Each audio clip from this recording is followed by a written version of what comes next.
സാരി വീഡിയോയിൽ നേരത്തെ നമ്മൾ കൊണ്ടുവന്നിട്ടുണ്ട് കേട്ടോ. ഒത്തിരി പേര് റീസ്റ്റോക്ക് വെച്ചൊരു ഐറ്റമാണ്. ഒരുപാട് അങ്ങനെ കട്ടിയുള്ള സൈസ് മെറ്റീരിയൽ അല്ല, ഭയങ്കര ലൈറ്റ് വെയ്റ്റാണ് ഫാബ്രിക്. ഇതുപോലെ നല്ല കോൺട്രാസ്റ്റ് കളർ ഷെയ്ഡ്സിൽ വന്നിരുന്ന ഐറ്റമാണ്. ഇത് ശരിക്കും ജൂഡ് സിൽക്കിൻ്റെ ഒക്കെ ടൈപ്പ് ഫാബ്രിക്കാണ് കേട്ടോ. ഇത് കണ്ടില്ലേ, ഇതാണ് മെറ്റീരിയൽ. ഭയങ്കര സോഫ്റ്റാണ് കേട്ടോ.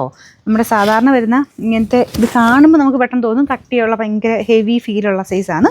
പക്ഷേ ഒട്ടും വെയിറ്റ് ഇല്ല, നല്ല സോഫ്റ്റായിട്ട് ഒതുങ്ങി കിടക്കുന്നതാണ്. ഇതുണ്ട് ഈ ഒരു ട്രാൻസ്പെറൻസി, ചെറിയൊരു ട്രാൻസ്പെറൻസി ഉള്ള മെറ്റീരിയൽ. കളർ കോമ്പിനേഷൻ എല്ലാം നല്ലതായിരുന്നു കേട്ടോ. അപ്പം ഫസ്റ്റ് കളർ കോമ്പിനേഷൻ ഇത് ഒരു സൈഡിൽ ഈ വീതിയുള്ള ബോർഡറും മറ്റേ സൈഡിൽ വീതി കുറവുമാണേ. ഇതാണ് ആ ഒരു ഗ്രീൻ അല്ല, കുറച്ചൊരു ഡാർക്ക് സിൽവറിഷ് കളറാണ്. ഓക്സിഡൈസ് കളറിൻ്റെ ഡിസൈനാണ് ഓപ്പോസിറ്റ് സൈഡിൽ പോയേക്കുന്നത്. മുന്താണി ഇതാ കേട്ടോ. ഇതുപോലെ വരും. ഇതിൻ്റെ ബ്ലൗസ് വരുന്നത് ഇത് മുന്താണിയുടെ സെയിം തന്നെ ഇതുപോലത്തെ ഒരു സിൽവർ മിക്സഡ് ടൈപ്പ് ഡിസൈനാണ് മുന്താണിക്ക് പോയേക്കുന്നത്. മുന്താണിക്കും അതെ, ബ്ലൗസിനും അതെ. Number AD 388, rate 1420 1/4. രണ്ടാമത്തെ ഷെയ്ഡും നല്ല കേട്ടോ.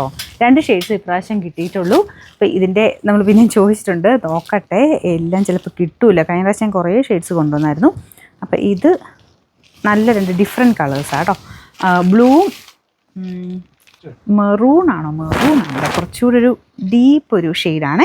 നല്ല രസമുണ്ട് കേട്ടോ കാണാൻ. അപ്പോൾ ഇതിൻ്റെ ബ്ലൗസും മുന്താണിയും സെയിം പോലെ തന്നെയാണ്, മുമ്പേ കാണിച്ച പോലെ തന്നെ. ഭയങ്കര ലൈറ്റ് വെയ്റ്റ്, ഭയങ്കര സോഫ്റ്റ് ആയിട്ടുള്ള ഫാബ്രിക്കാണ് കേട്ടോ. ബാക്കിയെല്ലാം സെയിം. അപ്പോൾ ഒരു സൈഡിലത്തെ വീതിയുള്ള ബോർഡറും മറ്റേ സൈഡിൽ വീതി കുറഞ്ഞ ബോർഡറുമാണ്. നമ്പർ വരുന്നത് AD 390, റേറ്റ് 1420.